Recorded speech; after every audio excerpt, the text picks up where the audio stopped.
Hello hi नमस्कार happy Deepavali by the way Deepavali तो काटू गलानी नो प्रॉब्लम बासी हैप्पी दीपावली। तो आज आम कौन करिया बाण ट्रांसफॉर्मेशन करिया माने गोटे बाण आउ गोटे बाण तैयारी करिया।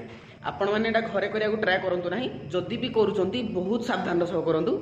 एटा होची डिस्क्लेमर। तो बेसिकली आमे कोन करिया लंका बाण रु छोट रॉकेट बाण तैयारी करिया। एति पय हमको दरकार किछि लंका बाण लूज वाला आनिबे ता संगे हम पाखरे अछि गोटे स्टील नळी। तो वर्तमान हम स्टील पाइप भितरे 4टी लंका बाण पुरे देबा पाइप रो साइज अनुसार जेमदी चापी हे रहबे ता भितरे। वर्तमान जो सीसा गुडा को बाहरी छी जो ध्रा निया लगेबा ताको सब एकाडे कर देबा एकाडे करी मुडीबा जेमदी हम गोटा करे लगेबा आ सब गुडा लागिबो। तो वर्तमान किछि बाली एकाठी करबा एवं नळी रो अपोजिट साइड रे हमें किछि बाली पुरे देबा एवं नळी को नेकी से बाली भितरे पोति देबा सीधा करी ऊपर को सीधा करी रखिबा कारण हमर बाण ऊपर को जीवो। ओके तो वर्तमान चालंतु निया लगे देबा।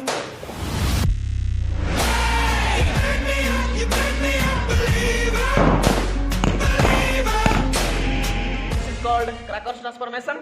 आउ वीडियो भल लाइक शेयर आउ सब्सक्राइब करेंगे। Bye bye.